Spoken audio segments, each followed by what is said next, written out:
Good evening, everybody. We were not planning on going live tonight, but in the purposes of education and clarification, because Stand Up and Vote have become the place to go for trusted and correct information around the voting process, we felt we had no choice but to hop on this evening and help put some clarification about an issue that has been raised by Rebecca Lloyd and Steve Dickson, who are independent Senate candidates for Queensland.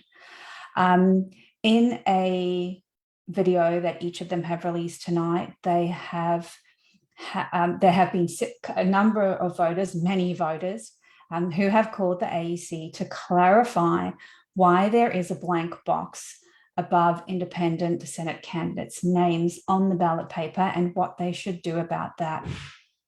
And to our horror, the information that has given was absolutely incorrect. And so what's going to happen with that going forward, we have no idea. So, but our position in this is really to educate you, the voter, as to what the correct information is. So in order to do that, I'm going to share my screen. I hope that you guys can see it. And this is part of our scrutineer training video PowerPoint that we used. It's a fake ballot paper, so it doesn't have any names on it, but it's just for you to understand what we're talking about, what Rebecca and Steve and all other independent candidates would be talking about, so that you can get a better idea of what it actually means and what they mean in that. So I'm going to share my screen right now. And I'm going to this PowerPoint that we used for our scrutineer training. So just ignore this part where it's saying, you know, what's a formal vote and what is an informal vote. That's really what the purpose of this particular page was for.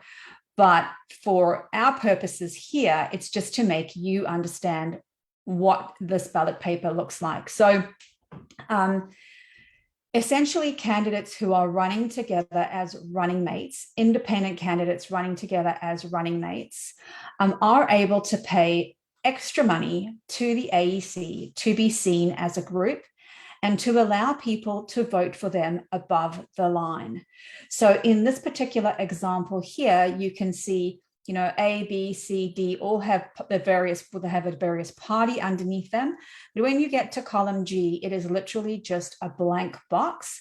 And then there's names listed underneath that box.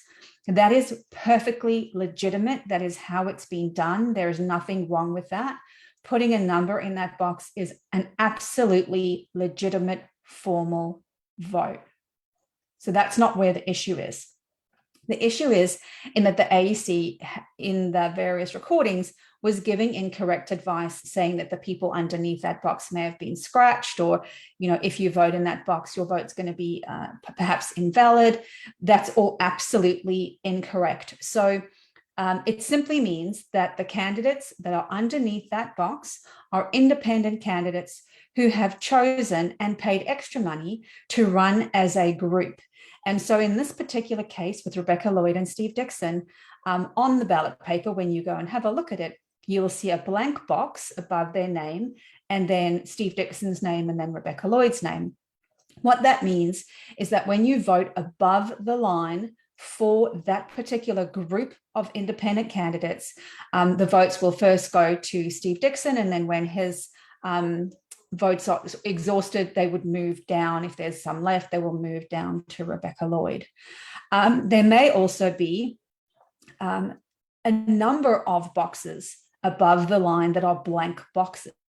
And so that may then be another group of independent candidates who have chosen to pay extra money to the AEC to run together as a group.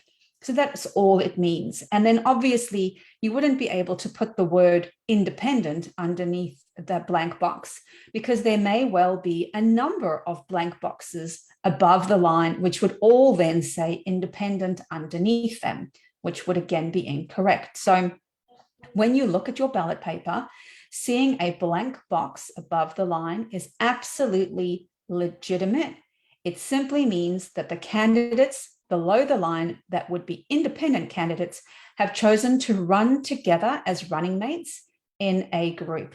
And you can absolutely 100% vote above the line for that group of independent candidates and put a number in that box.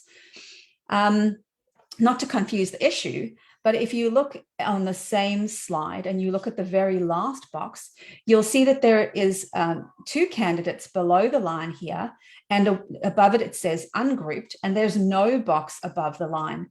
That simply means that you cannot vote above the line for those candidates.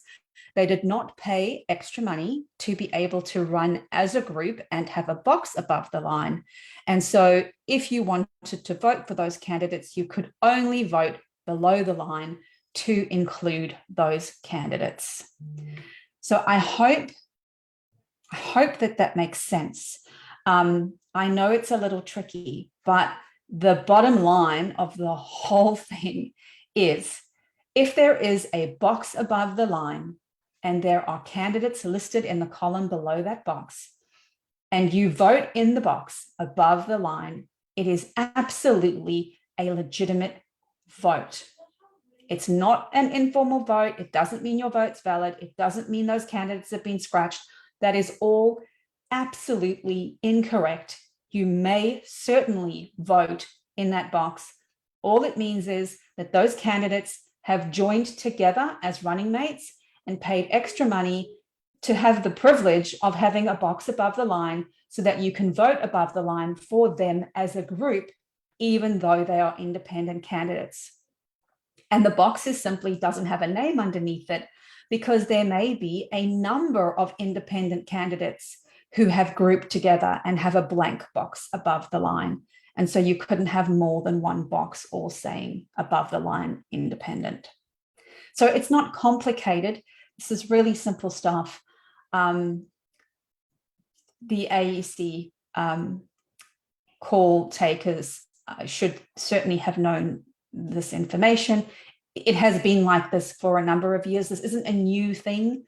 This isn't specifically an issue that has just come up this year for these candidates. It's always been like this.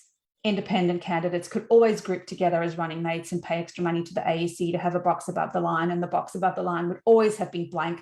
This is not new stuff. The issue, quite clearly, is in the information given. And so I hope that this has clarified this for you, the voter, that you can still go and vote with confidence for those candidates. Please, you can absolutely go and vote for them. Your vote is valid.